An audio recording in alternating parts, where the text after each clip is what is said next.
The airport security footage would later show the exact moment everything changed. Dr. Isaiah Thompson being dragged down the aircraft aisle, his briefcase spilling documents marked, Federal Aviation Administration Confidential. The flight attendant's face went pale. She had just made the worst mistake of her career, and 20,000 passengers were about to pay the price. Before we dive into this incredible story, drop a comment below telling us where you're watching from. If you believe in justice and accountability, smash that like button and subscribe so you never miss stories like this. Trust me, what happens next will shock you. Let's get into it. Newark Liberty International Airport hummed with its usual Tuesday morning chaos. Gate C-47 buzzed with travelers heading to Atlanta, most scrolling phones or sipping overpriced coffee while waiting to board Skywing Airlines Flight 2847. Among them sat Dr. Isaiah Thompson, a man whose calm exterior betrayed nothing of the storm about to unfold. Isaiah arrived 90 minutes early, as he always did. His tailored navy suit fit perfectly, the kind of professional appearance that came from 3 decades in aviation.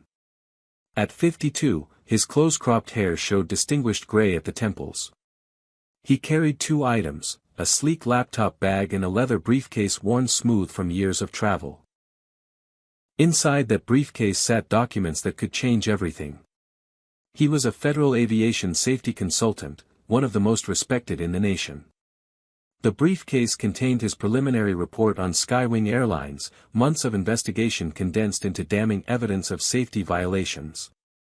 He was flying to Atlanta for an emergency FAA meeting where he'd present findings that could ground 30% of Skywing's fleet. The irony of flying Skywing to deliver that report wasn't lost on him. First-class ticket, seat 2A. Isaiah boarded in the priority group, nodding politely to the flight attendant stationed at the aircraft door. They smiled back, professional and distant. He found his seat, stowed his laptop in the overhead bin, and settled in with his briefcase at his feet. The cabin filled slowly. Isaiah opened his laptop, pulling up the presentation he'd rehearsed a dozen times. Charts showing maintenance irregularities. Graphs tracking falsified inspection records. Names of whistleblowers who'd risked their careers to come forward. This wasn't just data. This was evidence of corporate negligence that put lives at risk. Flight attendant Jessica Monroe began pre-flight service in first class. 28 years old, blonde hair pulled into the regulation bun, 3 years with Skywing. She moved down the aisle taking drink orders with practiced efficiency. "Coffee, please." "Black," Isaiah said when she reached his row. "Of course, sir." She returned moments later with a steaming cup. Isaiah thanked her and returned to his work, reviewing the section about aircraft tail number N2847SK. The specific plane he was sitting on. His brow furrowed reading the maintenance logs he'd obtained through federal channels. This aircraft was overdue for critical inspections. He made a mental note to flag it specifically in his presentation. The overhead bins filled as more passengers boarded. Economy class was packed, families heading south for spring break, business travelers like himself. The usual mix of humanity compressed into an aluminum tube. Isaiah stood briefly to help an elderly woman struggling with her carry-on bag. She thanked him warmly. He smiled, lifted it easily into the overhead compartment, and returned to his seat. Just being a decent human being. Nothing remarkable. Then Jessica approached again, but her expression had changed. The professional smile looked forced now, tight around the edges. "Sir, we're going to need you to check that briefcase." Isaiah looked up from his screen, confused. "I'm sorry." "Your briefcase. Company policy requires all bags to fit under the seat or in the overhead bin. You'll need to check it." He glanced at the briefcase, then at the space under seat 2A. "It fits perfectly under the seat. See?" He demonstrated, sliding it easily into place. Jessica's jaw tightened. "That's not the point, sir. I need you to comply with crew instructions." Isaiah kept his voice calm, reasonable. I understand, but the briefcase does fit under the seat. It contains time-sensitive federal documents that must stay with me. Sir, I don't make the rules. I'm just enforcing them. He looked around first class. 3 other passengers had similar-sized bags under their seats. Briefcases, purses, laptop bags. None of them were being challenged. All 3 passengers were white. Ma'am, with respect, I've been flying for 30 years. This briefcase meets all size requirements. It's staying with me. Jessica's face flushed. Without another word, she turned and walked toward the galley. Isaiah returned to his laptop, uneasy now. Something felt wrong. 5 minutes passed. The main cabin door was still open, passengers still boarding. Then Jessica returned, but not alone. A supervisor followed her, a tall white man in his mid-40s with the bearing of someone who enjoyed authority. Sir, I'm Craig Hendricks, cabin supervisor. We have a problem passenger situation here. Isaiah closed his laptop slowly. There's no problem, Mr. Hendricks. My bag fits under the seat as required. Are you refusing to follow crew instructions? I'm following all regulations.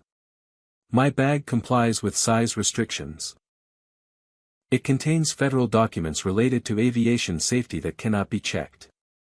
Craig leaned in, lowering his voice but not the hostility. Listen, I don't care if you're carrying the nuclear codes. You follow our rules or you're off this plane. Clear. Other passengers were watching now. Phones coming out of pockets. Isaiah noticed he was the only black passenger in first class. The only black passenger being confronted. I'd like to speak with a gate supervisor, please. This seems like a misunderstanding that can be resolved. Craig straightened. Too late for that. He pulled out his radio. Gate C47, we need airport security. Uncooperative passenger refusing crew instructions. Immediate removal required. Isaiah's heart sank. He'd seen this movie before. Knew how it ended. But he kept his voice steady, his hands visible, his demeanor calm. Sir, this is unnecessary. I'm happy to speak with anyone to resolve this. You should have thought about that before refusing to comply. Craig crossed his arms, standing guard as if Isaiah might flee. The other first-class passengers exchanged uncomfortable glances. One woman, white, probably 60, spoke up. Excuse me, but his bag is the same size as mine. I don't understand the issue. Craig ignored her completely. 2 minutes of tense silence. Then 3 airport security officers appeared in the forward galley, moving with purpose down the jet bridge. The lead security officer was Derek Mills, 38, with the build of a former college linebacker and the attitude of someone who'd never questioned an order. He filled the first-class aisle, eyes locked on Isaiah. Sir, you need to deplane immediately. Isaiah remained seated, hands folded. Officer, I'm Dr. Isaiah Thompson, a federal aviation safety consultant. There's been a misunderstanding about my carry-on bag. That's what they all say. Derek's hand moved to his belt, near the handcuffs. Let's go. Don't make this difficult. I'm not making anything difficult. I'd like to gather my belongings and deplane voluntarily if that's necessary. I just need to understand what regulation I've violated. You're being removed for interfering with the flight crew. Derek reached for Isaiah's arm. Isaiah pulled back instinctively. Please don't touch me. I'll stand up and leave on my own. Too late for that. Craig's voice dripped with satisfaction. You refused a lawful order. You're being removed for cause. Derek grabbed Isaiah's upper arm, gripped tight enough to bruise. Another officer moved in from the other side. Isaiah's briefcase tumbled from under the seat as they hauled him up, spilling across the first-class cabin floor. Papers scattered everywhere. Documents stamped confidential. FAA letterhead. Maintenance reports. Jessica quickly kicked several pages under nearby seats, face flushed with what might have been shame or anger. My briefcase. Those are federal documents. You'll get it back at security. Derek and his partner dragged Isaiah backward down the aisle. Passengers gasped. A child started crying. Isaiah didn't resist physically, but he wasn't making it easy either, his feet dragging, his weight making them work for every inch. This is wrong, someone shouted. He didn't do anything. I'm recording this, another voice called out. The security team ignored everyone. They pulled Isaiah through first class into economy, past 300 horrified faces. His jacket tore at the shoulder seam. His glasses went crooked, nearly falling off. Complete humiliation on display for everyone. I want your names and badge numbers, Isaiah managed between gasps. The grip on his arms was cutting off circulation. You're in no position to demand anything, Derek growled. They reached the forward galley. The pilots watched from the cockpit doorway, saying nothing. The lead flight attendant looked away. Isaiah locked eyes with Jessica for just a moment. She couldn't hold his gaze. Down the jet bridge, Isaiah's knees scraping the carpet as they dragged him. Passengers waiting at the gate stared in shock. Airport employees pretended not to see. The whole terrible spectacle playing out in public while everyone looked away. Into the terminal. Security office tucked between gates. They shoved Isaiah into a small holding room, institutional gray walls and fluorescent lights. He stumbled, caught himself against a metal desk. Wait here. Derek snatched Isaiah's phone from his pocket. You can't take my phone without cause. We just did. The briefcase came next, then his laptop bag. You'll get everything back when we're done processing you. The door slammed. Lock clicked. Isaiah stood alone in the small room, chest heaving, adrenaline flooding his system. He straightened his torn jacket, adjusted his glasses, tried to collect himself. Through the small window, he watched Flight 2847 push back from the gate. On time. They'd removed him and carried on like nothing happened. Like dragging a black man off an airplane was just another Tuesday. 45 minutes passed. Isaiah sat in the plastic chair, forcing himself to breathe slowly, to think clearly. His mind catalogued everything. Every face, every word, every illegal action. He was a federal consultant. He knew aviation law better than anyone in that airport. And they'd just violated about a dozen regulations. The door finally opened. Derek entered with another man, older, wearing an airport police chief's uniform. Dr. Thompson. The chief's voice carried genuine discomfort. I'm Chief Sullivan. We've reviewed the security footage of the incident on the aircraft. And you're free to go. We apologize for the inconvenience. Isaiah stood slowly, every muscle tense. Inconvenience. I was assaulted, illegally detained, and robbed of federal property. Chief Sullivan winced. I understand you're upset, but do you understand what just happened? I'm a federal aviation consultant carrying classified documents. Your officers, at the request of airline employees, physically removed me from an aircraft for the crime of being black with a briefcase. Sir, I'm sure race had nothing to do with. Don't. Isaiah's voice cut like a blade.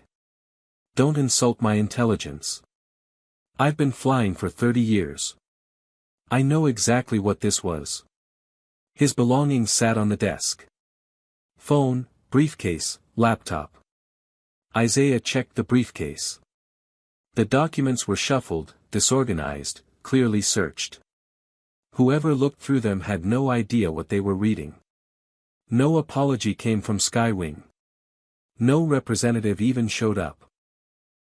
They'd removed the problem and moved on. Isaiah gathered his things with deliberate care. Chief Sullivan, I'm going to need written documentation of this incident. Incident report, security footage, witness statements. Everything. Dr. Thompson, I don't think. That wasn't a request. Under federal aviation regulations, I have the right to documentation of any security incident involving federal officials. You have 24 hours to provide it. He walked out of the security office, through the terminal, straight to airport administration. His hands were steady now, his mind crystal clear. Rage had crystallized into purpose. The administration office provided a private conference room. Secure phone line. Privacy. Isaiah made 3 phone calls. First, FAA Director Margaret Chen. Margaret, it's Isaiah. I need to report an incident. Second, Department of Transportation Inspector General. This is Dr. Thompson. I'm filing a formal complaint of civil rights violations and obstruction of federal duties. Third, his attorney, David Chen. David, clear your schedule. We've got work to do. Each call was brief, precise, devastating. Isaiah laid out facts without emotion. What happened, when, who was involved, what came next. By the time he hung up the third call, wheels were already turning in Washington. Flight 2847 was somewhere over Pennsylvania by now. Passengers who'd witnessed his removal probably sharing videos already.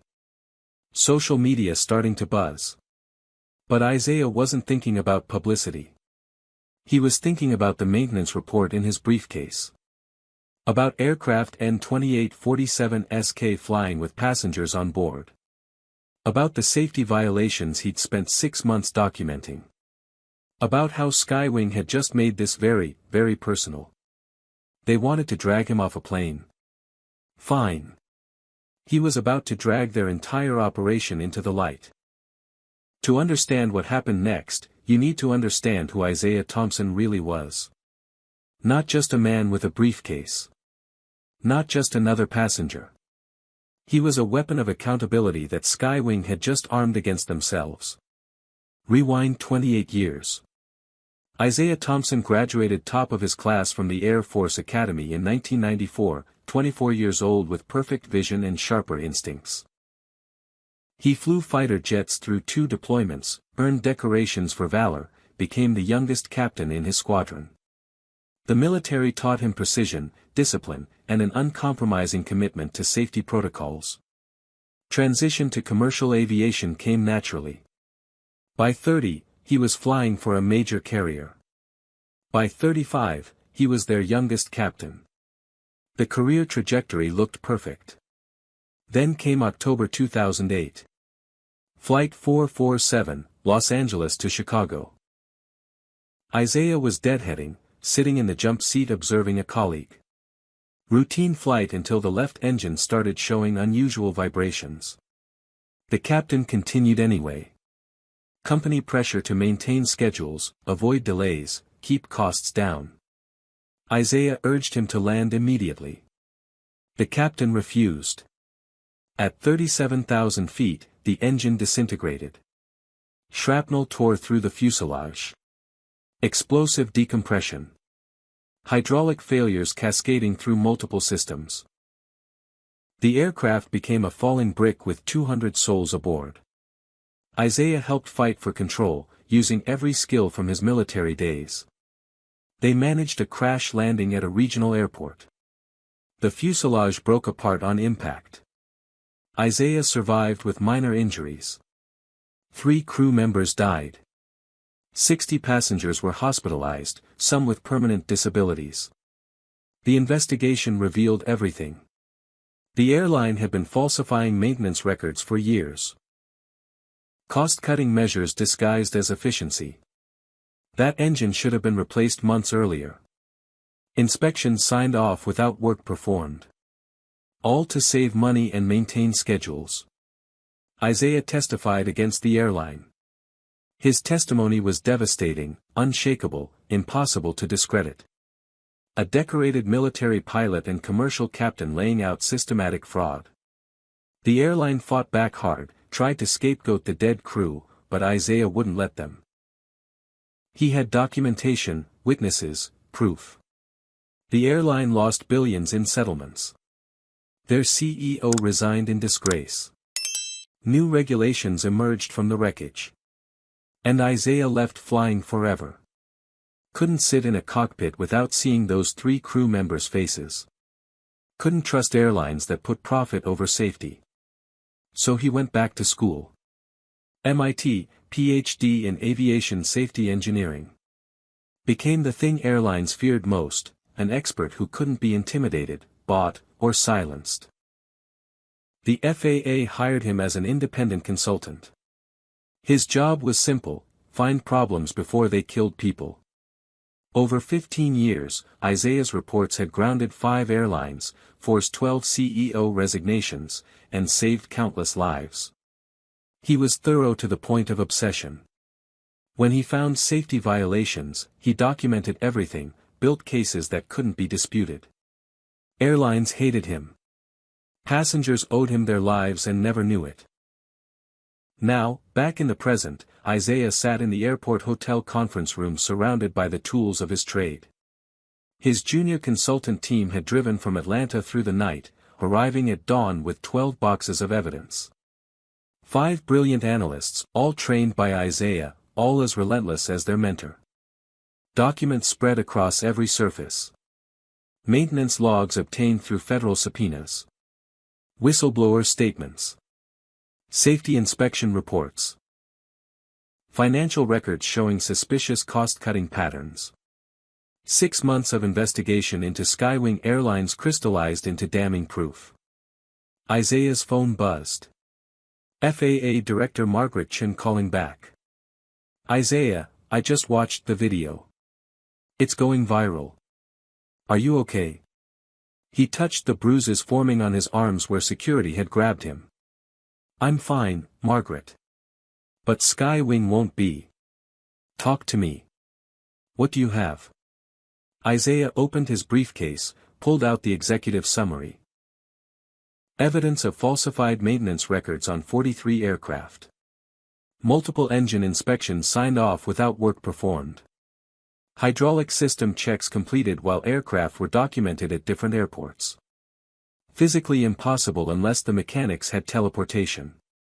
Margaret went silent on the other end. She understood the implications immediately. Isaiah, how solid is this evidence? Ironclad. Cross-referenced maintenance logs with mechanic timesheets, GPS data from airport security, parts inventory records. I have mechanics who'll testify they were ordered to falsify records or lose their jobs. How bad is the safety risk? Isaiah hesitated, weighing his words. I was going to recommend a 60-day corrective action period. Give them time to inspect everything properly, fix the problems, implement oversight. Fines and management changes, but keep them operational. Was going to. They dragged me off a plane, Margaret. For being black and carrying evidence of their crimes. This isn't just about safety violations anymore.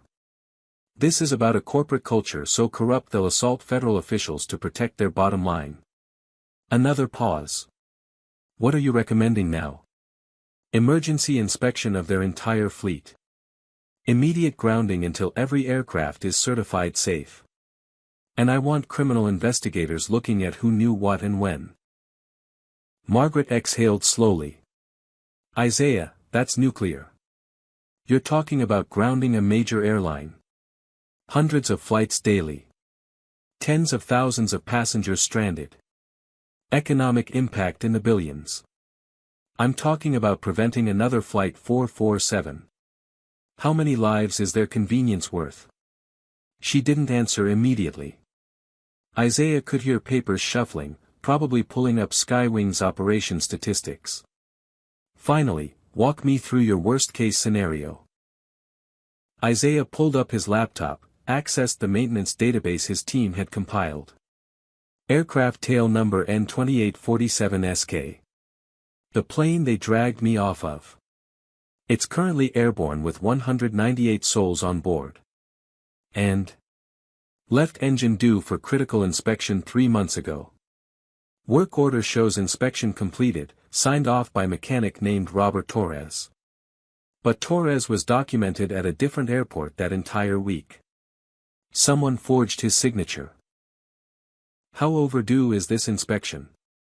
Isaiah's stomach tightened. 400 flight hours past recommended service interval. Engine failure probability increases exponentially after 200 hours overdue. Margaret's voice dropped to a whisper. Jesus, Isaiah. That plane is flying right now. Over Pennsylvania, scheduled to land in Atlanta in 90 minutes. Can you prove the falsification right now, this minute? Not in a report, not in a hearing. Right now. Isaiah's team was already moving, pulling documents. His lead analyst, Jennifer Park, spread maintenance logs across the table beside mechanic employment records and airport security timestamps. Everything lined up perfectly. The fraud was undeniable. Yes. I can prove it right now. Send me everything. I'm issuing an emergency operations order. All Skywing aircraft currently airborne are to land at the nearest suitable airport immediately. No Skywing aircraft may take off until further notice. God help us if you're wrong about this. I'm not wrong. I'm never wrong about this. Isaiah hung up and looked at his team. 5 faces staring back, understanding the magnitude of what just happened. They'd spent months building a case for gradual reform. Now, in one decision, they were about to shut down an entire airline. Jennifer spoke first. Boss, you sure about this? Once this goes public, there's no walking it back. Isaiah thought about 3 crew members who died in 2008 because an airline chose profit over safety. Thought about 60 passengers who'd never fully recover from their injuries. Thought about being dragged down an aircraft aisle like a criminal for trying to do his job. I've never been more sure of anything in my life. Skywing made this personal. Now it's professional. Now it's justice. Isaiah's phone became a command center. FAA Emergency Operations patched him into air traffic control, Skywing corporate, and federal regulators simultaneously. The next 30 minutes would determine if people lived or died. This is Dr. Isaiah Thompson, FAA Senior Consultant, Authorization Code Alpha 7 Tango 9. I need immediate contact with Skywing Flight 2847. The operations controller's voice crackled back, professional but tense. Dr. Thompson, confirm nature of emergency. Aircraft N2847SK has documented maintenance fraud. Critical engine inspection overdue by 400 flight hours. High probability of catastrophic failure. Require immediate diversion to nearest suitable airport. Silence on the line. Then, stand by, patching through to air traffic control. ATC Cleveland Center came online. Skywing 2847, this is Cleveland Center. We have a potential maintenance issue flagged by FAA. Advise you divert to Pittsburgh International as precautionary measure. The captain's voice sounded annoyed. Cleveland, Skywing 2847. All systems showing green. No mechanical issues indicated. Request clarification on nature of problem. 2847, FAA is reporting possible maintenance irregularities on your aircraft. Recommend precautionary landing Pittsburgh. Negative, Cleveland. We're not diverting a full flight without concrete cause. Unless you're declaring an emergency, we're continuing to Atlanta. Isaiah grabbed the radio. Captain, this is Dr. Isaiah Thompson, FAA Aviation Safety Consultant. Your left engine is 400 hours overdue for critical inspection. The inspection was falsified. You are at extreme risk of engine failure. A new voice cut in, sharp and hostile. Skywing's VP of Operations, Richard Brennan. Who authorized this communication? Thompson, is that you? Mr. Brennan, this is a safety emergency. That aircraft must land immediately. You're the troublemaker from Newark. You were removed from that flight for interfering with crew operations, and now you're interfering with our entire system? Isaiah's jaw clenched. I was removed from that flight for being black and carrying evidence of your company's fraud. Evidence I'm looking at right now. Your mechanic Robert Torres allegedly inspected that engine 3 months ago. But Torres was documented at LaGuardia that entire week. Someone forged his signature to avoid pulling the aircraft from service. That's absurd. Our maintenance is impeccable. You're harassing us because your ego got bruised. Well, congratulations, you've just cost yourself your career. Our lawyers will bury you. Ground that aircraft, Brennan. If that engine fails and people die, I'll make sure you spend the rest of your life in prison. Screw you, Thompson. We're not diverting. Cleveland Center, Skywing 2847 is continuing to Atlanta unless you have an actual emergency declaration. The line went dead. Brennan had hung up. The captain, taking orders from corporate, maintained course for Atlanta. Isaiah stared at the flight tracker on his screen. Flight 2847, a tiny airplane icon over Pennsylvania, blinking steadily as it carried 198 people toward potential disaster. Now let me ask you something. If you were in Isaiah's position, knowing what he knew, would you let that flight continue? Comment number 1 if you think he did the right thing pushing for that grounding, even knowing thousands of passengers would be stranded. And if this story is getting your blood pumping, hit that like button and subscribe because this is about to get intense. What do you think happens when corporate greed meets someone who refuses to back down? Margaret Chen's voice cut through his thoughts. Isaiah, I heard the exchange. Brennan's refusing to cooperate. Then we go over his head. You have the authority to ground them. I do. But Isaiah, listen to me carefully. If I issue an emergency grounding order for an entire airline based on your evidence, and nothing happens, it will be the biggest overreach in FAA history. Congress will have my head. Yours too. And if we don't ground them and that engine fails? Margaret didn't answer immediately. Isaiah could hear the weight of the decision crushing her. Thousands of passengers stranded versus potential catastrophic failure. Economic disaster versus loss of life. The impossible calculus of safety regulation. Send me the proof. Everything. I need absolute certainty. Isaiah's team moved like a surgical unit. Jennifer pulled the maintenance log showing Robert Torres' signature. Marcus Williams cross-referenced employment records showing Torres assigned to LaGuardia that week. Keisha Davis pulled airport security footage showing Torres' car entering LaGuardia's employee lot, time-stamped during the exact hours he was supposedly in Newark inspecting engines. Physical impossibility. Clear fraud. Undeniable. Isaiah compiled everything into a single file and sent it to Margaret. Check your secure email. Proof attached. 3 minutes of silence. Longest 3 minutes of Isaiah's life. He watched Flight 2847's icon move across the screen. Over Harrisburg now. Descending gradually toward its cruising altitude handoff. Margaret's voice came back, harder now, decided. I've reviewed the evidence. Issuing emergency operations order under 49 U.S.C. Section 44709. All Skywing Airlines flights currently airborne are ordered to land at the nearest suitable airport immediately. No Skywing aircraft may depart until further notice. Effective immediately. Isaiah closed his eyes, relief and dread washing over him simultaneously. Thank you, Margaret. Don't thank me yet. If you're wrong, we're both finished. I'm not wrong. The order went out across every ATC frequency. 47 Skywing aircraft in flight, scattered across the country, all receiving the same message. Land now. 342 scheduled departures cancelled instantly. 20,000 passengers about to have their travel plans destroyed. News alerts started pinging on phones across America. Breaking, FAA grounds major airline.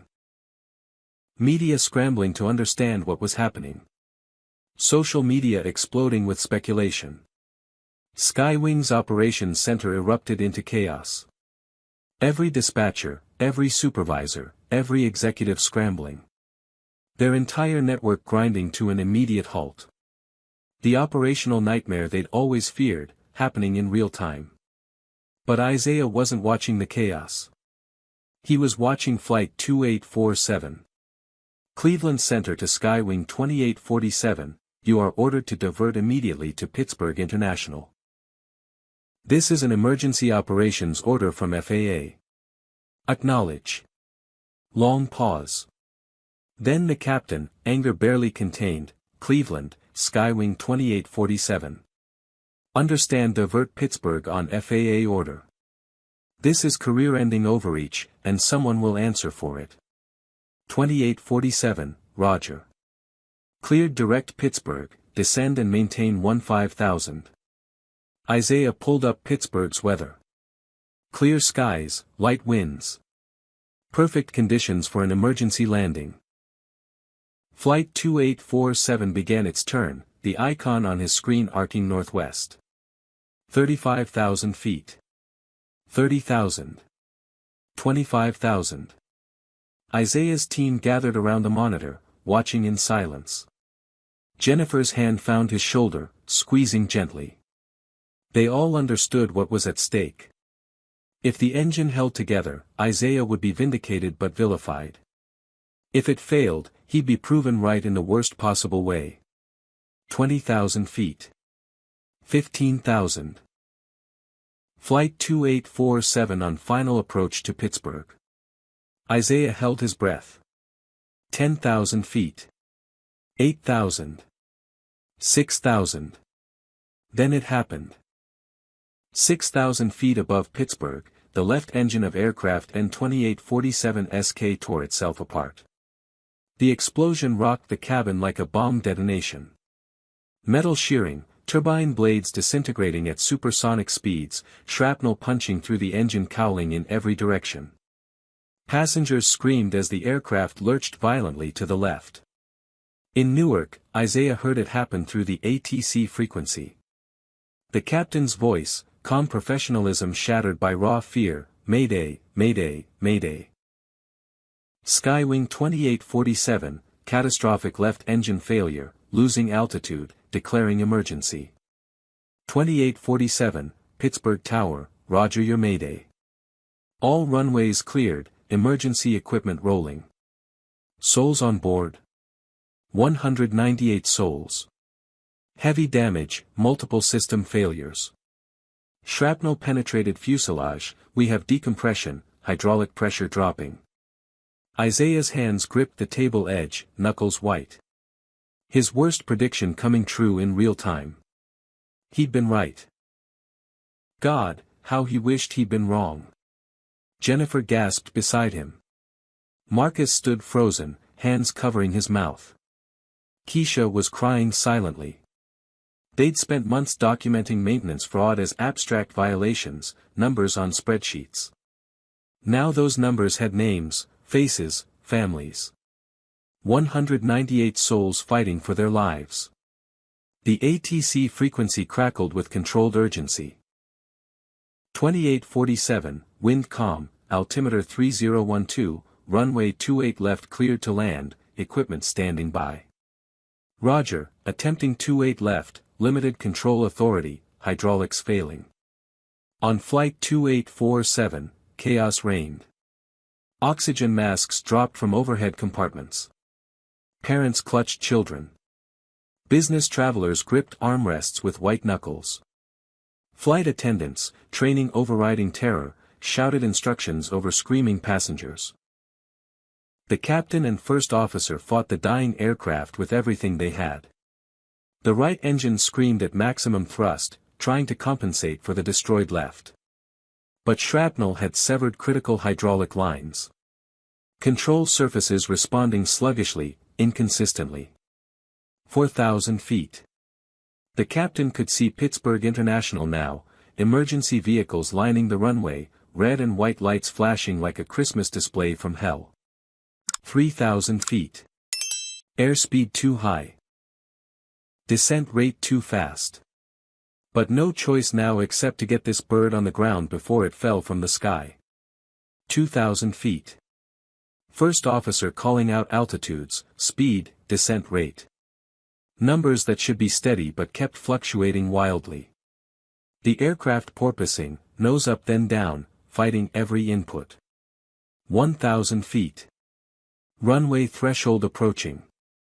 Too fast, too steep, but the only shot they had. 500 feet. The captain hauled back on the yoke, desperate to arrest the descent. The nose came up. Tail dropped. Speed bleeding off finally. 200 feet. 100 feet. 50. The main landing gear hit runway 28 left like a sledgehammer. Tires exploded from the impact. The entire airframe shuddered. Passengers thrown against seatbelts. Overhead bins bursting open, luggage raining down. The captain stood on the brakes. Anti-skid system screaming. Thrust reversers deployed on the remaining engine, asymmetric thrust trying to spin the aircraft. He fought it, corrected, fought it again. Smoking, shaking, systems failing, aircraft N-2847SK careened down the runway at Pittsburgh International. Veering right, the captain overcorrected left. Speed still too high. Runway running out. The nose gear collapsed. Metal scraping concrete in a shower of sparks.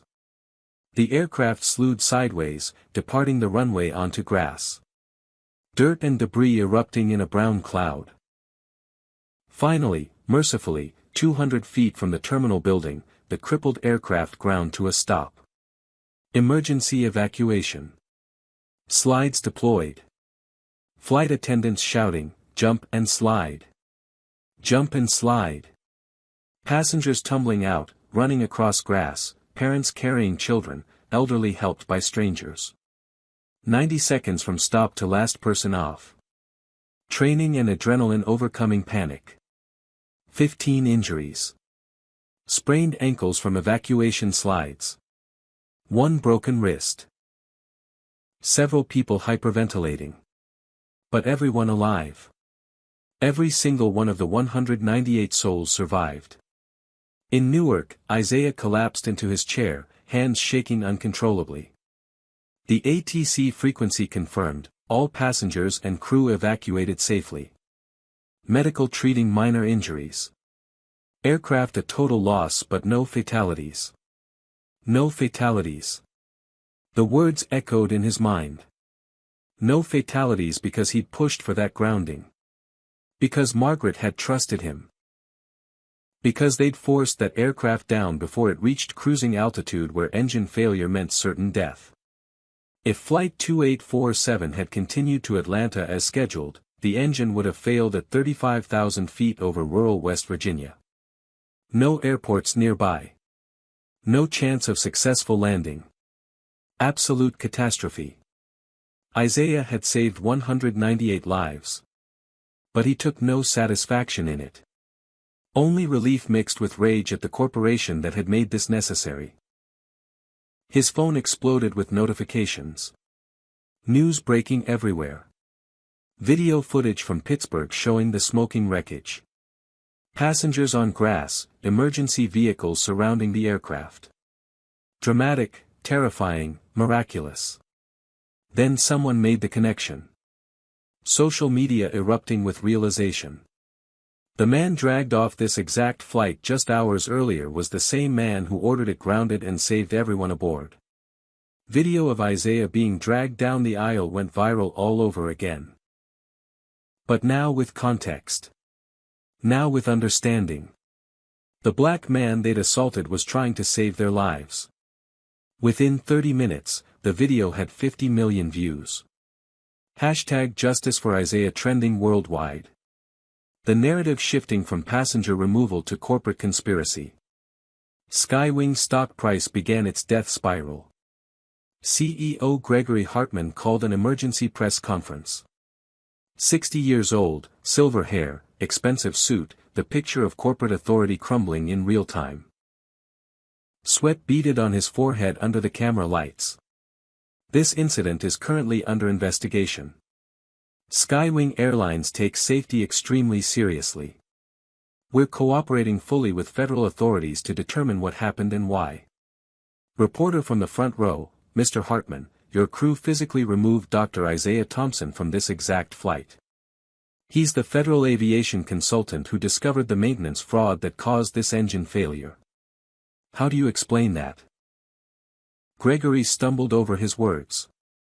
That was an unfortunate misunderstanding. The crew was following standard procedures regarding passenger compliance. Another reporter, standard procedures that involve dragging a federal safety official off a plane while he's carrying evidence of your safety violations. I can't comment on ongoing investigations. Your VP of operations called Dr. Thompson a troublemaker just hours before this engine exploded. Do you stand by that characterization? Gregory's face flushed red. Richard Brennan's comments were made without full information. We're reviewing all communication protocols. Dr. Thompson is a decorated Air Force veteran and MIT PhD who's spent 15 years preventing aviation disasters. Your company assaulted him.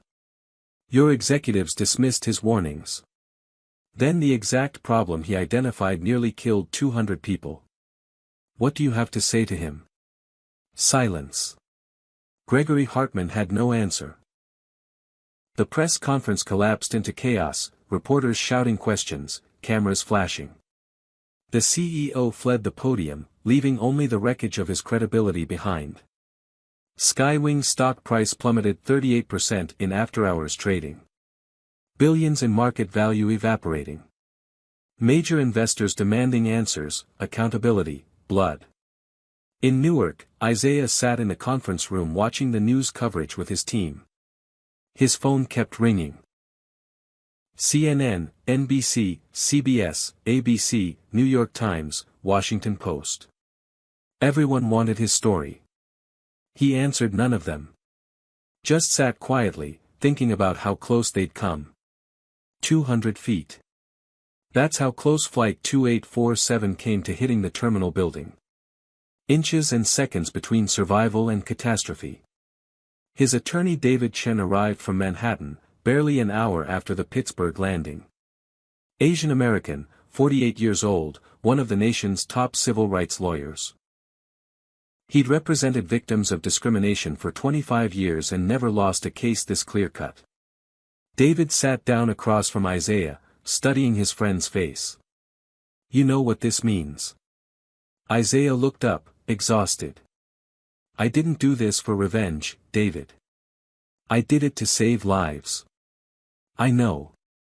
But they racially profiled you, physically assaulted you, dismissed your expertise, and you turned out to be exactly right about everything.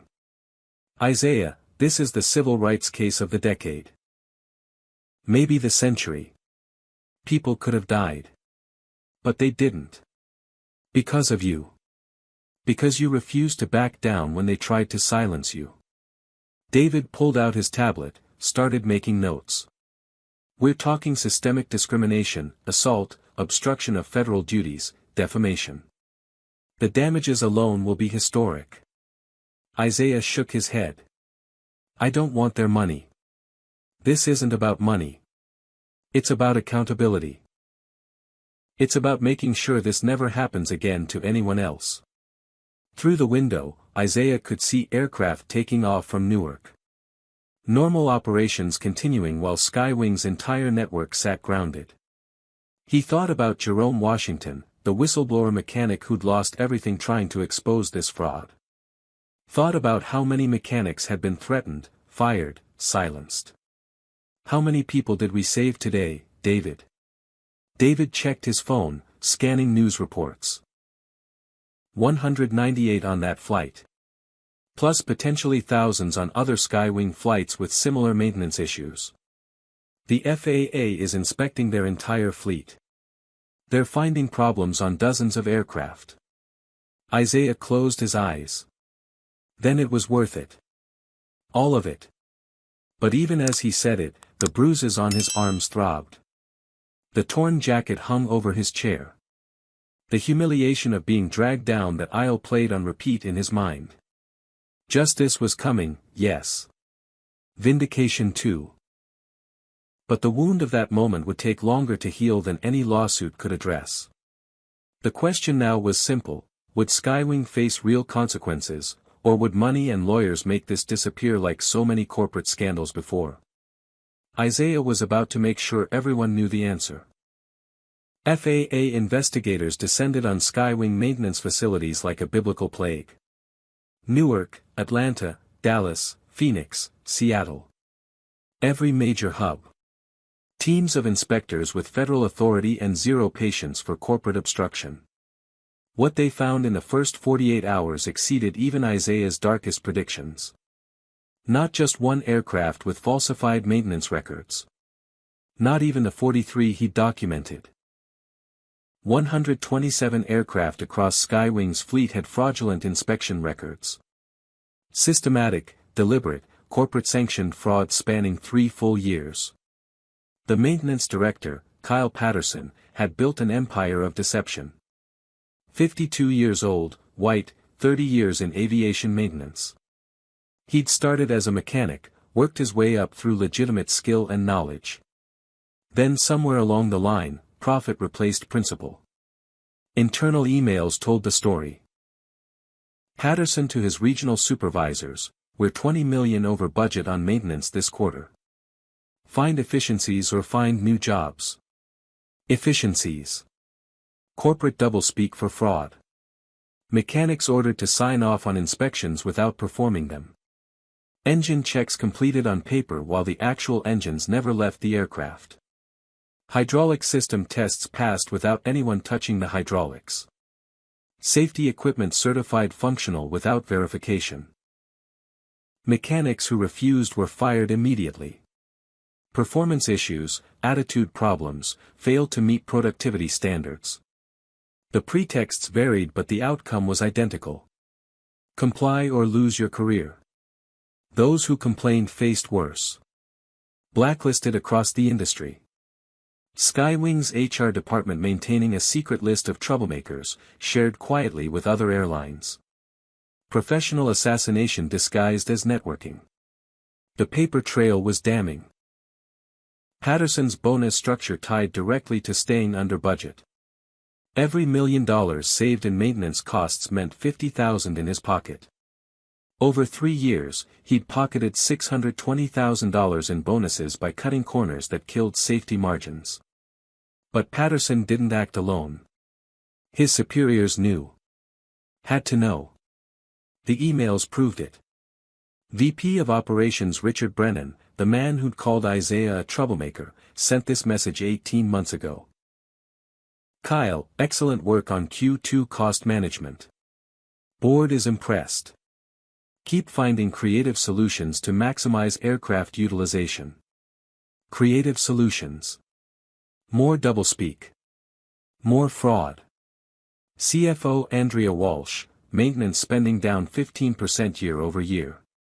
"This is exactly the efficiency we need to hit earnings targets. Whatever you're doing, keep doing it." CEO Gregory Hartman never sent explicit orders to falsify records. Too smart for that. But he set the culture, established the priorities, rewarded the behavior. At a board meeting 1 year ago, captured in minutes, "Our competitors are maintaining aircraft at lower costs. We need to match their efficiency or lose market position." The unspoken message clear: cut costs, don't ask how, just deliver results. And Kyle Patterson delivered. Aircraft that should have been grounded for safety stayed in service. Inspections that should have taken days were completed in hours on paperwork only. Parts that should have been replaced got signed off as functional. The fraud saved Skywing $87 million over 3 years. $87 million in avoided maintenance costs that translated to executive bonuses, shareholder dividends, stock price appreciation. Until aircraft N-2847SK's engine exploded over Pittsburgh. Isaiah had built his case methodically over 6 months. It started with an anonymous email to his secure FAA account. The sender identified himself only as concerned mechanic. The message was brief: Skywing is falsifying maintenance records. People will die if someone doesn't stop them. Isaiah received dozens of tips monthly. Most were disgruntled employees exaggerating minor issues. But something about this one felt different. Specific. Urgent. Real. He responded, "I need proof. Documentation. Evidence I can verify independently." 3 days later, a package arrived at his office. No return address. Inside, copies of maintenance logs with supervisor signatures, cross-referenced with employee timesheets showing those supervisors at different locations when they supposedly performed inspections. Physical impossibility. Either the maintenance logs were wrong or the timesheets were. Either way, fraud. Isaiah started digging. Verified the timesheets through airport security records. Confirmed the maintenance logs through FAA databases. Everything checked out. The fraud was real. He needed the source. Another email: "Meet me in person. I need to verify you're legitimate." They met at a diner in Newark 2 weeks later. That's when Isaiah met Jerome Washington. 44 years old, black, licensed aircraft mechanic for 22 years. Started at age 22 right out of technical school. Worked for 3 different airlines, always excellent reviews, promoted steadily. Joined Skywing 5 years ago as senior mechanic, supervising a team of 8. Jerome was good at his job. Took pride in it. Every inspection thorough, every repair done right, every aircraft leaving his base safer than it arrived. Then Kyle Patterson became his boss. The pressure started gradually. "Jerome, you're taking too long on these inspections. We need to move faster." Jerome pushed back, "These inspections have required time frames for safety reasons." Patterson: "Find a way to be more efficient." Then came the direct orders. "Sign off on this inspection without performing it. Aircraft needs to make its next departure." Jerome refused. "I'm not falsifying federal documents. That's a crime." Patterson's face hardened. "You want to keep your job, you'll do what I tell you." Jerome went to HR, filed a formal complaint. Reported the pressure to falsify records. HR investigated for 2 weeks, then cleared Patterson of all wrongdoing. Jerome's complaint filed under unsubstantiated allegations. 3 weeks later, Jerome was fired. Official reason: failure to meet productivity standards and attitude issues affecting team morale. He tried to find work at other airlines. Every interview went well until they called Skywing for references. Then sudden silence. No callbacks. No offers. Blacklisted. Jerome lost his house 6 months after losing his job. His wife left him 8 months after that, couldn't handle the financial stress and his depression. He moved into his brother's basement, worked odd jobs, barely surviving. But he kept every document. Every email, every maintenance log, every piece of evidence of Skywing's fraud. Waited for someone who would listen, someone who couldn't be bought or intimidated. Then he found Isaiah's name in an aviation safety journal. Read about the 2008 crash testimony, the PhD from MIT, the reputation for being uncompromising. He took a chance and sent that first email. Isaiah verified everything Jerome provided.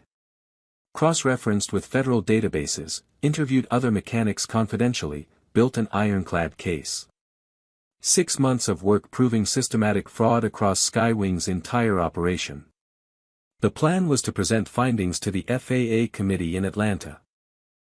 Recommend a 60-day corrective action period with fines and management changes. Avoid grounding the airline completely, minimize disruption to innocent passengers. Then Skywing dragged Isaiah off Flight 2847. Changed everything. Made it personal. Made it urgent. Now federal investigators were finding exactly what Jerome and Isaiah had documented, plus more. The fraud went deeper, lasted longer, endangered more lives than even they had known. Department of Transportation Inspector General launched a criminal investigation. FBI joined for wire fraud and conspiracy charges. Prosecutors building cases against Patterson, Brennan, Walsh, potentially Hartman himself. Criminal negligence. Fraud. Obstruction of federal aviation safety regulations. If anyone had died in that Pittsburgh landing, manslaughter charges would be added. The executives started hiring lawyers. White shoe firms, criminal defense specialists, crisis management consultants. Everyone pointing fingers at everyone else. Patterson claimed he was following orders from Brennan. Brennan claimed he never ordered fraud, just efficiency improvements. Walsh claimed she only tracked numbers, didn't know how they were achieved. Hartman claimed he relied on subordinates to handle operational details. The corporate responsibility shell game. Everyone accountable, therefore no one accountable. But the paper trail didn't lie. Emails, memos, board minutes. A clear pattern of pressure from top to bottom, rewards for cost-cutting, punishment for honesty. The fraud wasn't one rogue employee. It was institutional, systematic, encouraged from the executive suite. Meanwhile, another investigation was accelerating. Civil rights organizations diving into Skywing's passenger removal statistics. What they found confirmed what Isaiah already knew. Skywing crews removed black passengers at 6 times the rate of white passengers. For identical infractions, baggage disputes, seat conflicts, behavioral complaints. The disparity was statistically impossible to explain as coincidence. Detailed analysis revealed the pattern. Black passengers questioned about baggage 12 times more often than white passengers with similar bags. Black passengers characterized as threatening or aggressive for behavior that drew no response when white passengers did the same. Black passengers handcuffed and detained while white passengers received verbal warnings. Dozens of other victims came forward after Isaiah's video went viral. Each with their own story of humiliation. A black woman dragged off for allegedly talking too loudly on her phone. Video showed white bachelor party passengers screaming and drinking throughout the flight with no consequences. A black college professor removed for suspicious behavior. His crime, reading an Arabic textbook for his Middle Eastern Studies course. White passengers reading similar academic materials never questioned. A black teenager handcuffed for failing to comply with crew instructions. He'd asked for water during boarding. Flight attendant perceived it as demanding behavior. Story after story. Pattern after pattern. Institutional racism embedded in Skywing's corporate culture as deeply as the maintenance fraud. 2 forms of systemic failure, both rooted in the same poison, profit and prejudice over people and principle. The evidence was overwhelming. The accountability about to be historic. Skywing had built its success on fraud and discrimination. Now the foundation was crumbling, and everyone was about to get buried in the rubble. Skywing's grounding stretched from 1 day to 1 week. FAA inspectors physically examining every aircraft in the fleet before clearing it for return to service. 293 aircraft sitting idle while 800 maintenance technicians worked around the clock. Each day of grounding cost $42 million in lost revenue. After 1 week, $294 million in direct losses. Add cancellation compensation, rebooking costs, hotel vouchers for stranded passengers, and the number doubled. The stock price collapsed. Down 61% from its pre-incident high. Shareholders filing lawsuits. Major institutional investors demanding emergency board meetings. Hedge funds shorting the stock, betting on total collapse. The board of directors gathered in emergency session. 15 members, men and women who'd collected generous fees for years of rubber-stamping management decisions. Now facing potential personal liability for negligent oversight. CEO Gregory Hartman entered the boardroom knowing his career was over. The only question was whether he'd leave with dignity or be thrown out with disgrace. The vote was unanimous. Hartman forced out immediately, no golden parachute, no consulting fees, no face-saving resignation. Terminated for cause. His 30-year aviation career ending in spectacular failure. The entire C-suite followed within 48 hours. VP of Operations Richard Brennan, CFO Andrea Walsh, Chief Operating Officer, General Counsel. Everyone who touched the maintenance fraud or looked the other way while it happened. The board appointed an interim CEO, Keisha Williams. 53 years old, black woman, former Delta Airlines executive with impeccable credentials. 28 years in aviation, reputation for integrity and operational excellence. If anyone could save Skywing, she could. Her first action as CEO was a public apology. Full press conference, every major network carrying it live. Keisha stood at the podium, no notes, speaking from conviction. Dr. Isaiah Thompson, on behalf of Skywing Airlines, I apologize to you unreservedly and without qualification. You were racially profiled by our employees. You were physically assaulted and removed from an aircraft. You were humiliated in front of hundreds of witnesses. Your professional expertise was dismissed. Your dignity was violated. She paused, letting the words sink in. You were right about everything. Our maintenance fraud endangered lives.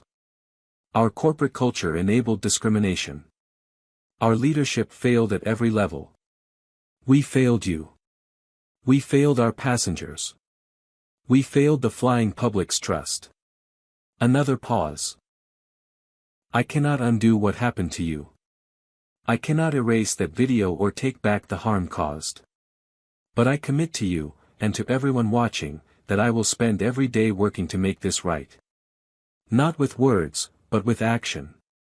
Isaiah watched the press conference from his hotel room in Newark. David Chen sat beside him, taking notes. The apology sounded sincere. Keisha Williams had a good reputation, untainted by Skywing's corruption. But words were easy. Action was what mattered. Keisha continued, effective immediately, Skywing is implementing the following changes. 1. Complete overhaul of all maintenance procedures with independent third-party oversight. Every aircraft, every inspection, every repair will be verified by outside auditors. 2. Mandatory anti-racism and anti-bias training for every employee, from flight attendants to executives. Not performative training, but meaningful education with accountability. 3. Third-party audit of every passenger removal incident from the past 5 years. Every case reviewed for evidence of racial profiling or discriminatory enforcement. 4. Creation of an independent passenger advocate office to investigate complaints and ensure fair treatment. 5. Financial compensation for Dr. Thompson commensurate with the harm caused and sufficient to demonstrate our commitment to accountability. The press conference ended. David turned to Isaiah. She's serious. Those commitments are specific, measurable, verifiable. This could actually mean real change. Isaiah remained skeptical. Or it's damage control. Public relations to save the stock price. Maybe. But she put specific actions on record. We can hold her to them. The settlement negotiations began 3 days later. Skywing's lawyers opened with an offer, $2 million, non-disclosure agreement, no admission of wrongdoing beyond the public apology. Isaiah refused immediately.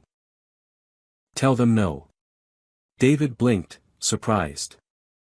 Isaiah, $2 million is serious money. That's 5 years of your salary. I make $400,000 a year as a consultant. I don't need their money. I need justice. What do you want instead? Isaiah had spent 3 days thinking about exactly this question. $15 million to establish a scholarship fund for minority students pursuing aviation safety careers. Full-ride scholarships, 20 students per year, administered by an independent foundation with no Skywing control. David wrote it down. That's reasonable given the harm and their financial position. What else? Public apology without non-disclosure agreement. I want the right to tell this story, testify about it, use it to push for industry reform. No gag order. They'll resist that, but okay. Continue. Termination of every employee involved in my removal. Jessica Monroe, Craig Hendricks, Derek Mills, everyone who touched me or made decisions that led to my assault. Agreed. What else? Independent federal monitor assigned to oversee Skywing operations for 5 years minimum. Someone with authority to ground aircraft, halt operations, impose fines without corporate approval. Real oversight with real teeth. David looked up from his notes. Isaiah, that last one is huge. They'll fight it hard. Then they can fight. Those are my terms. The negotiations stalled immediately. Skywing balked at the scholarship fund amount, the lack of NDA, the employee terminations, especially the federal monitor requirement. Isaiah went public. Interview with 60 Minutes, telling the whole story. Showed the video of being dragged off the aircraft. Explained the maintenance fraud. Detailed Skywing's settlement offer and his counterdemands. They want to pay me to be quiet, Isaiah told the camera. They want to write a check and make this disappear. But I won't be quiet. Too many people have been hurt by corporate cultures that value profit over safety and human dignity. This has to change, and change requires accountability, not hush money. The interview aired Sunday night. 60 million viewers. Social media exploded again. Hashtag boycott Skywing trended worldwide. Civil rights organizations organized formal boycotts. Major corporate clients canceled contracts worth hundreds of millions. Monday morning, Skywing lost a potential merger with Delta Airlines. Negotiations had been ongoing for months, a deal worth $12 billion. Delta pulled out completely, citing reputational concerns and cultural incompatibility. Credit rating agencies downgraded Skywing's debt-to-junk status. Borrowing costs skyrocketed. Banks demanding higher interest rates or refusing to lend entirely. The financial spiral accelerating beyond anyone's control. Tuesday, the board of directors held another emergency meeting. Keisha Williams presented the reality: accept Isaiah's terms or face potential bankruptcy within 6 months. The choice wasn't difficult anymore. Survival demanded capitulation. Wednesday morning, Skywing accepted every demand. $15 million scholarship fund established, administered by an independent foundation. Public apology with no NDA. Jessica Monroe, Craig Hendricks, Derek Mills, and 17 other employees terminated for cause. Department of Transportation monitor assigned for 5 years with full authority. The settlement was announced at a joint press conference. Keisha Williams and Isaiah Thompson standing together, not exactly allies but united in commitment to change. Isaiah donated his portion of the settlement, $1.2 million, directly to Jerome Washington. He called Jerome personally. There's money coming to you. Enough to get back on your feet, start over, rebuild. Jerome's voice broke over the phone. Dr. Thompson, you didn't have to do this. Yes, I did. You risked everything to do the right thing. You lost your career, your home, your marriage because you refused to commit fraud. You deserve this and more.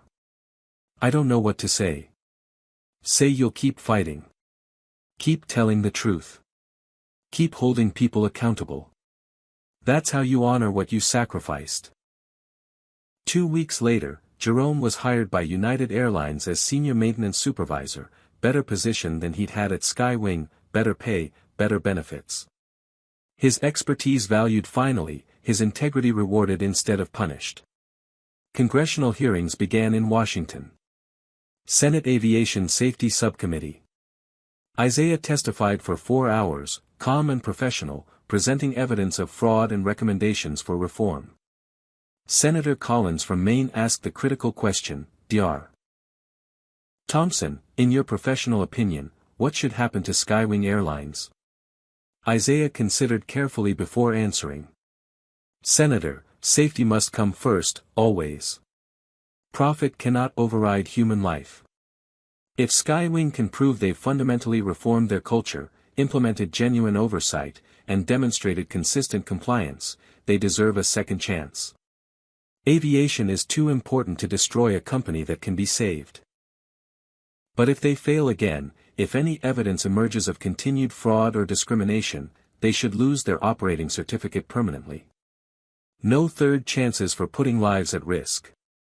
The measured response earned respect even from Skywing's remaining defenders. Isaiah wasn't seeking revenge. He was demanding accountability proportional to harm. Justice, not destruction. The hearings led directly to federal legislation, the Aviation Safety and Passenger Rights Act. Comprehensive reform requiring independent safety inspections, whistleblower protections with financial rewards, anti-discrimination measures with enforcement mechanisms, passenger advocate positions at every airline.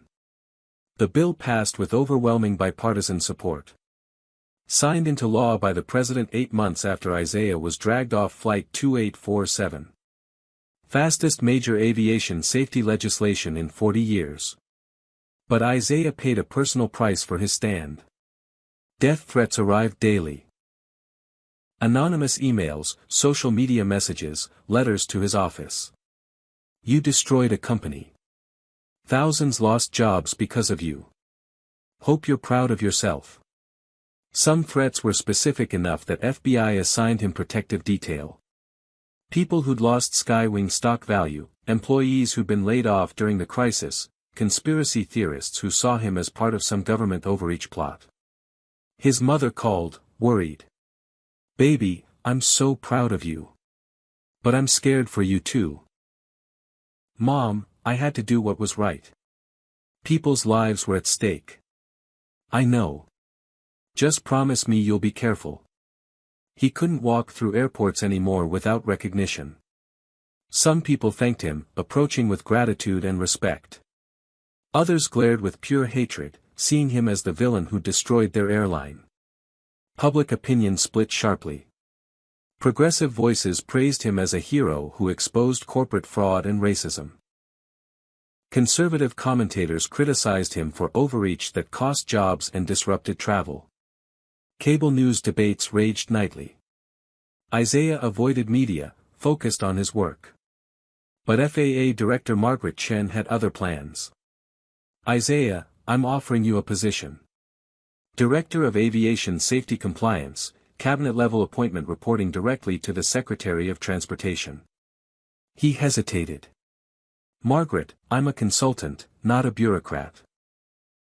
You're the only person in America with the moral authority to reform this system from the inside. You proved you can't be bought, intimidated, or silenced. You've got the expertise, the integrity, and the public credibility. We need you. Isaiah thought about the 3 crew members who died in the 2008 crash. About 198 passengers who survived Flight 2847. About Jerome Washington and countless other whistleblowers punished for honesty. He accepted the position. Vowed to transform aviation safety culture across the entire industry.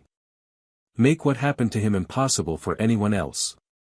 1 year passed. Part 9, Widespread Impact. Isaiah's case triggered a transformation that rippled through American aviation like shockwaves from an earthquake. The Aviation Safety and Passenger Rights Act became law exactly 1 year and 2 days after he was dragged off Flight 2847. The legislation was comprehensive, addressing every failure his case had exposed. Independent safety inspections required quarterly for all commercial aircraft, performed by auditors with no financial ties to the airlines. Whistleblower protection strengthened dramatically, with financial rewards for anyone reporting fraud, and severe penalties for retaliation. Anti-discrimination measures mandated statistical tracking of passenger removals by race, with federal investigations triggered automatically when disparities exceeded established thresholds. Every airline required to employ independent passenger advocates with authority to override crew decisions and investigate complaints. The bill passed the Senate 89-11. House approval was even more lopsided, 372-63. President signed it in a Rose Garden ceremony, with Isaiah standing behind her as she put pen to paper. "This law exists because one man refused to be silenced," the president said. Dr. Isaiah Thompson could have accepted a settlement, taken the money, moved on with his life. Instead, he fought for systemic change. He fought for accountability. He fought for every passenger who'll board an aircraft in the future, trusting that safety comes first. This is how democracy should work. Citizens demanding better, institutions responding with reform. But the law was just the beginning. Cultural transformation followed in ways no legislation could mandate. 3 more airlines discovered falsified maintenance records during internal audits. Rather than hide the problems, they self-reported to the FAA, implemented corrective measures, accepted fines and oversight. The cost of covering up fraud now exceeded the cost of honesty. Industry-wide shift toward transparency. Airlines publishing monthly safety reports. Maintenance logs available for public inspection. Whistleblower hotlines advertised prominently. The culture of secrecy crumbling under pressure from regulators, passengers, and employees emboldened by legal protections. Aviation maintenance programs at technical schools saw enrollment increase 300%. Students inspired by Isaiah's story, wanting to be the next generation of professionals who put safety first. The scholarship fund he'd established sent its first cohort of 20 students to flight school, all from underrepresented minorities, all passionate about aviation safety. Jerome Washington became an instructor at one of those programs, teaching the next generation of mechanics about integrity, accountability, and the courage to refuse illegal orders. But Isaiah paid ongoing personal costs that no victory could erase. The death threats continued, though less frequently. FBI caught 3 individuals planning actual violence. 2 served prison time. 1 accepted a plea deal for psychiatric treatment. The protective detail remained, federal agents shadowing Isaiah's movements, a constant reminder that doing the right thing made him a target. His personal life suffered. Divorced for 12 years, no children, he'd always focused on work over relationships. Now even work relationships became complicated. Some colleagues treated him as a hero, others as a troublemaker who disrupted the comfortable status quo. Walking through airports became surreal. Recognition everywhere. Some passengers approached with thanks, sharing stories of how his reforms had made them feel safer. Others muttered insults, blamed him for higher ticket prices as airlines passed on increased safety costs. The polarization was exhausting. Cable news reduced a complex story of institutional failure to simple narratives. Left-wing commentators praised him as a civil rights champion. Right-wing pundits criticized him as government overreach personified. Everyone had an opinion. Few understood the nuance. Isaiah largely avoided media after the first year. Did his job quietly, reviewed safety reports, recommended reforms, testified at hearings when required. Tried to let the work speak louder than the controversy. But Margaret Chin kept pushing him toward larger impact. The Director of Aviation Safety Compliance position came with real power. Budget authority, regulatory authority, direct line to the Secretary of Transportation and the President when necessary. "You're the only person who can say no to airline lobbying and make it stick," Margaret told him. Use that power. He did. Blocked 3 proposed regulatory rollbacks that would have weakened safety requirements. Imposed record fines on 2 airlines caught falsifying inspection records even after the new law took effect. personally reviewed every whistleblower complaint, ensuring protection and appropriate investigation. His reputation grew as someone absolutely uncompromising on safety. Airlines feared him. Passengers trusted him. Politicians couldn't touch him because his credibility was bulletproof. Meanwhile, Skywing struggled to rebuild from the rubble of its collapse. Market share dropped from 18% to 11%. Routes sold to competitors. Fleet size reduced from 293 aircraft to 187. Workforce downsized from 48,000 employees to 31,000. Keisha Williams worked tirelessly to restore credibility. Implemented the strictest safety standards in the industry, exceeding federal requirements. Published monthly transparency reports detailing every maintenance action, every safety issue, every passenger complaint and its resolution. Passenger satisfaction scores slowly improved. Skywing became known for safety and accountability, ironically becoming the industry leader in the very areas where it had previously failed most catastrophically. Financial recovery was harder. Stock price stabilized but remained 40% below pre-crash levels. Credit rating improved from junk to investment grade, but borrowing remained expensive. Profitability returned after 18 months but margins stayed razor-thin. The federal monitor assigned to oversee operations was ruthless. Former Air Force Colonel Patricia Mendez, 61 years old, 3 decades of military aviation experience, zero tolerance for shortcuts. She grounded aircraft for minor issues. Imposed operational restrictions when procedures weren't followed perfectly. Made it clear that one mistake could trigger complete shutdown. Skywing employees hated the oversight. Complained about micromanagement, excessive caution, competitive disadvantage. But Keisha backed Colonel Mendez completely. We earn back trust through perfect compliance. Not 99%. 100%. Jessica Monroe, the flight attendant who'd started everything, gave an interview to NPR 1 year after her termination. She'd spent the year in therapy, enrolled in graduate school studying social psychology and implicit bias, working with anti-racism organizations. I was trained to see certain passengers as threats, she told the interviewer. Not explicitly racial training, but cultural messaging that added up to the same thing. Young black men were potential security risks. Black women were potentially aggressive. The company culture was us versus them, and black passengers were always them. Do you take responsibility for what you did to Dr. Thompson? Long pause. Yes. Completely. I could have questioned my own assumptions. I could have treated him like I treated white passengers with similar bags. I chose to see him as a problem. That's on me.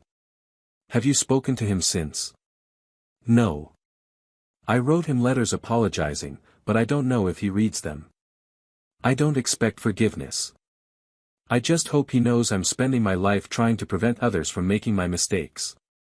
Isaiah did read her letters. Every one. Filed them away without responding.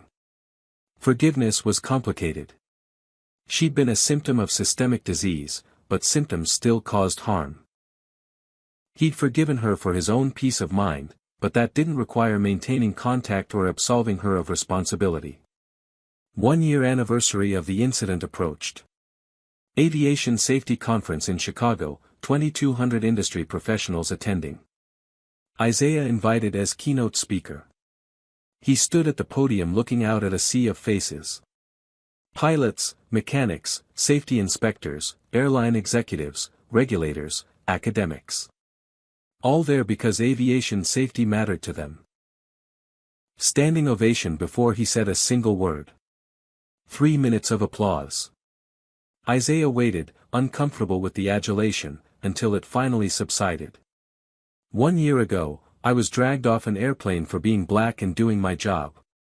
Today, I stand before you not seeking sympathy, but demanding continued accountability. He let the words sink in.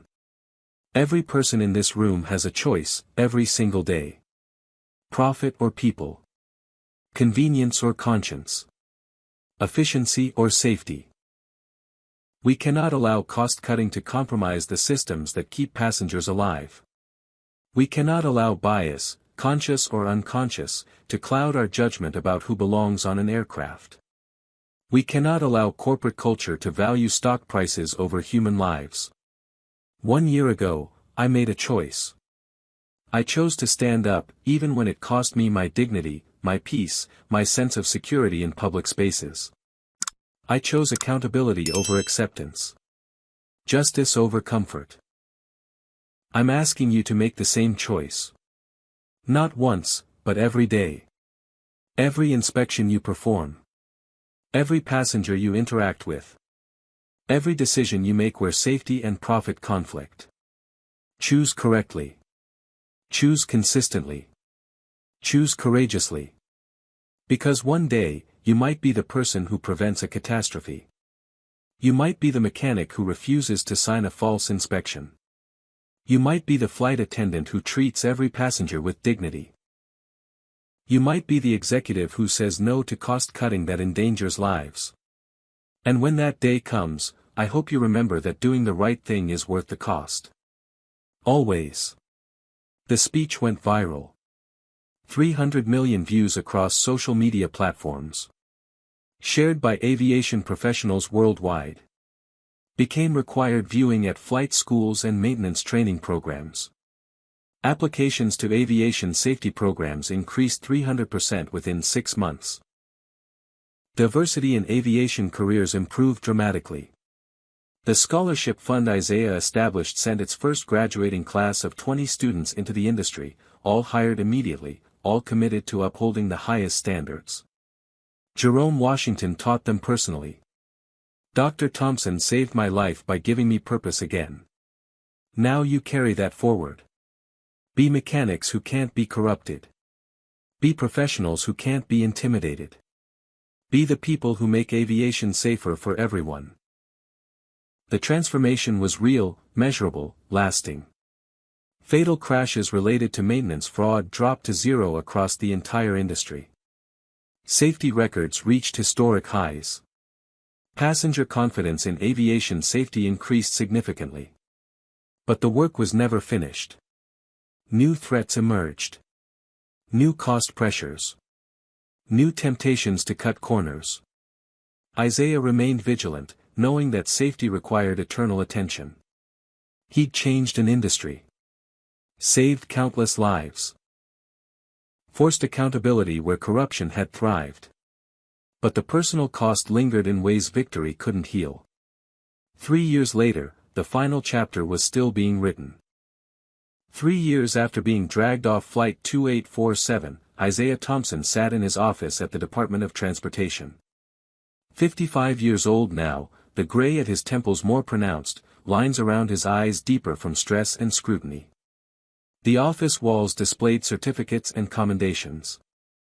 Photo with the president at the bill signing. Awards from aviation safety organizations. Honorary degrees from 3 universities. Recognition from civil rights groups. Evidence of impact, achievement, transformation. But one photo dominated his desk. 3 faces smiling at the camera. The crew members who died in the 2008 crash that changed his life forever. Captain Rodriguez, First Officer Kim, Flight Engineer Patterson. Daily reminder of why this work mattered more than comfort or convenience. His assistant knocked, opened the door partway. "Dr. Thompson, you have a visitor." "She doesn't have an appointment, but she says it's important." Isaiah looked up from the safety report he was reviewing. "Who is it?" "Jessica Monroe." The name hit him like unexpected turbulence. He hadn't seen her since that day 3 years ago. Hadn't responded to her letters. Hadn't sought contact or closure. "Send her in." Jessica entered slowly, nervous. 3 years had changed her too. 31 now, hair shorter, dressed professionally but without the airline uniform. She looked older, humbled, carrying the weight of what she'd done. "Dr. Thompson, I know I have no right to be here. Isaiah gestured to the chair across from his desk. "Sit down, Ms. Monroe." She sat, hands clasped tightly in her lap. "I've spent 3 years trying to understand what I did and why I did it. Therapy twice a week. Anti-racism courses. Reading everything I could about implicit bias and systemic discrimination. Volunteering with civil rights organizations." Isaiah listened without expression, giving her nothing. "I was raised in a small town in Pennsylvania. 97% white. The only black people I saw were on television or passing through. I was taught, not explicitly but through 1,000 small messages, to fear people who looked different from me. To see them as other, as potentially dangerous." She met his eyes, forcing herself to hold his gaze. The airline training reinforced those fears, made them seem professional and justified. "We were taught to watch for certain behaviors, certain appearances, certain patterns. And somehow those patterns always seemed to apply more to black and brown passengers than white ones. But it was just racism, Dr. Thompson.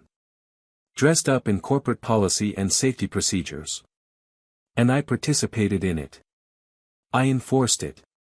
I called security on you because I saw a black man who questioned my authority, and that felt threatening in a way it wouldn't have if you'd been white." Isaiah's voice was quiet. "Why are you really here, Ms. Monroe?" Tears welled in her eyes. "To say I'm sorry. To ask for your forgiveness. Not because I deserve it, but because I need you to know I understand the harm I caused." Silence filled the office. Outside, traffic hummed along Constitution Avenue. Inside, two people sat with the weight of history between them. "I forgave you 3 years ago," Isaiah said finally. Jessica's eyes widened, shocked. "What?" "I forgave you before you apologized, before you did any of this work. I forgave you because holding on to that anger would have destroyed me, not you." "I don't understand." Isaiah leaned back in his chair. "Forgiveness doesn't mean what you did was acceptable. It doesn't mean there are no consequences. It doesn't mean I've forgotten or that we're friends now. It means I refuse to let your actions define the rest of my life." Jessica was crying openly now. "Thank you. Don't thank me. Just keep doing the work. Keep telling the truth about how systemic racism operates. Keep fighting the corporate cultures that enable discrimination. Keep training people to recognize their own biases. That's how you honor what happened. Not with apologies, but with action." She nodded, unable to speak. "Are you working now?" Isaiah asked. "Yes. I train airline employees on anti-discrimination and de-escalation. I tell my story, our story, hoping it prevents this from happening to someone else. Some airlines don't want to hear it. Others are genuinely trying to change. I work with the ones who are serious about reform." "Good. That's meaningful work." Jessica stood to leave, then hesitated. "Dr. Thompson, one more thing. I want you to know that watching you, seeing how you've transformed this industry, changed laws, saved lives, all while dealing with threats and hatred, it's shown me what real courage looks like. You could have taken the money and disappeared. Instead, you fought for something bigger than yourself. That's heroic." Isaiah shook his head slightly. "I'm not a hero, Ms. Monroe. I'm just someone who refused to accept injustice. That should be normal, not heroic." She left quietly, closing the door behind her. Isaiah sat alone, processing the encounter. Forgiveness was complicated. She was genuinely trying to change, doing important work, taking responsibility. But the wound she'd inflicted still ached in ways 3 years couldn't heal. His phone rang. "Margaret Chen." "Isaiah, we have a situation. Small regional airline, possible maintenance falsifications. Whistleblower came forward this morning. I'm sending you the preliminary report." Isaiah pulled up his email, scanned the documents. Similar pattern to skywing. Cost cutting leading to corner cutting. Mechanics pressured to rush inspections. Records that didn't match reality. Margaret, protect the whistleblower first. Make sure they don't end up like Jerome did. Legal protections, financial support if needed, witness security if appropriate. Already on it. We learned from last time. Good. I'll review the evidence and have recommendations by end of day. Isaiah, you know this will never completely stop, right? There will always be someone trying to cut corners, prioritize profit over safety. You can't fix human nature. No. But I can make it harder to get away with. I can make the consequences severe enough that most people choose honesty.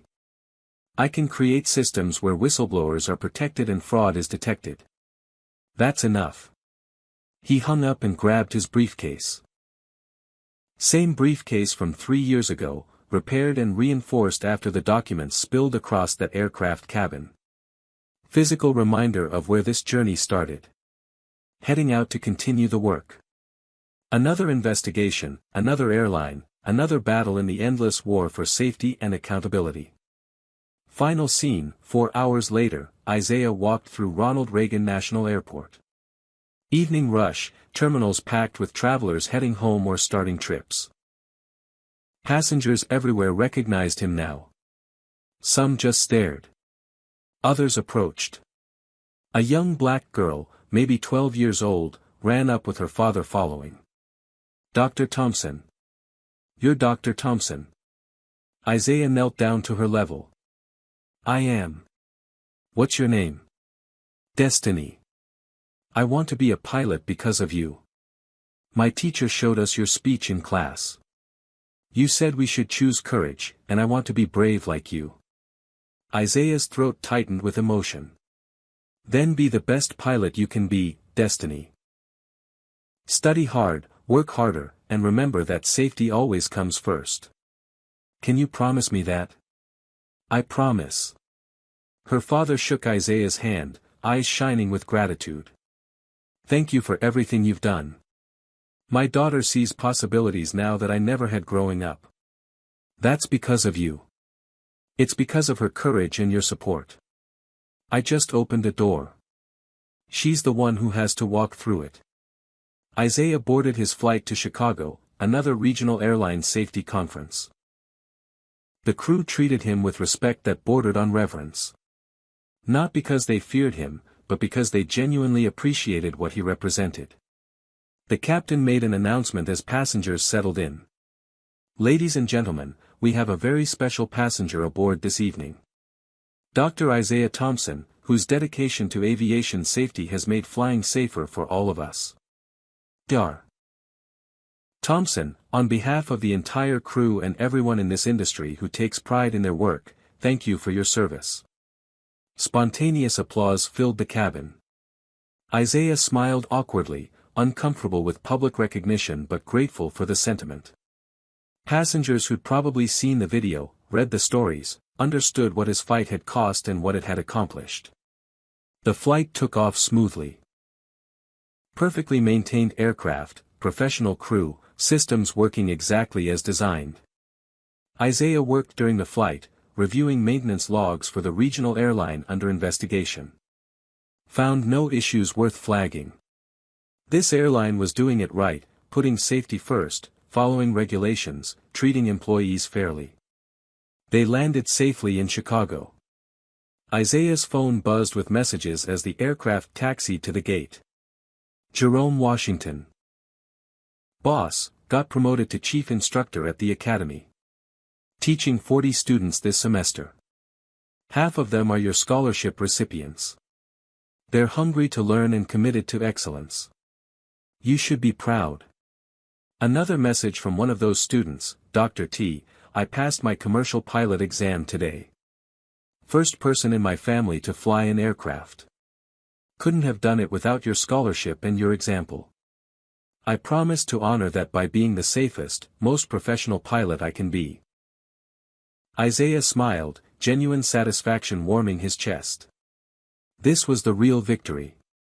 Not the laws passed or the airlines punished, but the lives changed and the culture shifted. Young people entering aviation with commitment to integrity, safety, and justice. He walked through O'Hare International, anonymous among thousands of travelers. All of them safer because one man refused to stay silent when he was wronged. Because one man turned humiliation into transformation. Because one man chose justice over comfort, accountability over acceptance, courage over fear. The airline he'd helped bring down was rebuilding, better and safer than before. The industry he'd challenged was now stronger, more transparent, more committed to the principles that should have always guided it. The people he'd inspired were changing aviation from within. And somewhere, on a flight preparing for departure, a young black woman completed her pre-flight checklist with meticulous care. First officer, 2 years out of flight school, scholarship recipient, one of 20 students whose dreams became possible because Isaiah Thompson fought for something bigger than himself. She reviewed every item twice. Checked systems thoroughly. Refused to rush despite pressure to depart on time. Safety first, always. Just like she'd been taught. Just like Dr. Thompson had demanded of the entire industry. The transformation was real. The work was ongoing. The fight never truly ended. But progress was undeniable. Isaiah Thompson walked through the terminal, carrying his repaired briefcase, heading to another conference, another battle, another opportunity to make flying safer for everyone. Not a hero. Just a man who refused to accept injustice. Who turned personal violation into systemic reform. Who proved that one person with courage and conviction could change an entire industry. The end. But also, truly, just the beginning. So let me ask you, what's the most powerful lesson from Isaiah's story? Is it about standing up for what's right even when it costs everything? Is it about how systemic change requires individual courage? Or is it about the importance of accountability in every system we trust with our lives? Drop your thoughts in the comments below. And here's my question for you. If you witnessed injustice like this, would you have the courage to fight back the way Isaiah did, knowing it might cost you your career, your peace, your safety?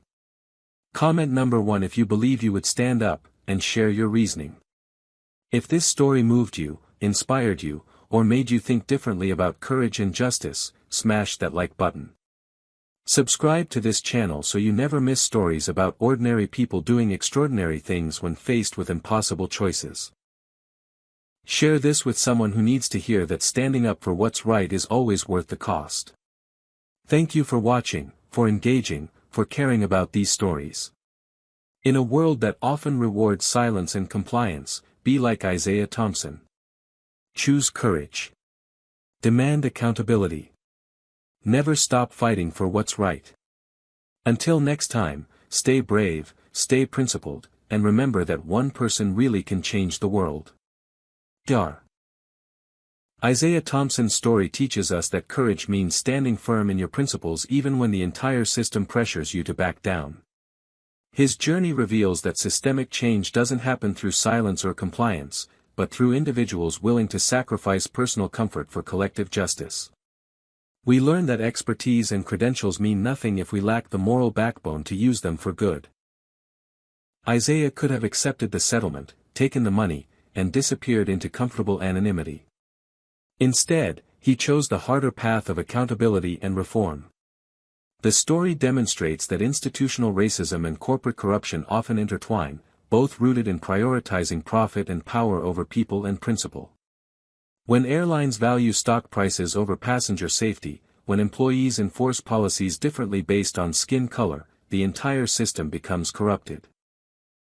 Real transformation requires not just punishing individual bad actors, but dismantling the cultures that enable and reward their behavior. Perhaps most importantly, we learn that forgiveness doesn't mean forgetting or excusing harm.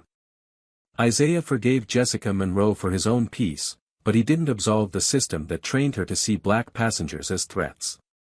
True justice requires both personal healing and structural reform. One person speaking truth to power can trigger massive change, but sustaining that change requires collective commitment from everyone who believes safety, dignity, and equality matter more than convenience or profit. What resonates most with you from Isaiah's incredible journey? Was it his refusal to be silenced by money and threats? His commitment to protecting future passengers even while dealing with personal trauma? Or the way he transformed humiliation into industry-wide reform? I want to hear your perspective. Comment below and tell me, if you were in Isaiah's position, would you have fought back knowing it meant death threats, public scrutiny, and constant security concerns? What would you have done differently? And here's the big question, do you think corporate America has truly learned from this, or are companies still choosing profit over people? If this story inspired you, hit that like button right now. Subscribe to this channel for more true stories about ordinary people who refuse to accept injustice and change the world because of it. Share this video with someone who needs to remember that courage isn't the absence of fear, but the choice to do what's right despite the cost. Thank you for spending time with Isaiah's story today. Thank you for caring about justice, safety, and accountability. In a world that often rewards silence and compliance, be the person who speaks up. Be the one who demands better. Be the change you want to see. Until next time, stay courageous, stay principled, and never forget that your voice matters. One person really can make a difference. You could be that person. Safe travels, and see you in the next story.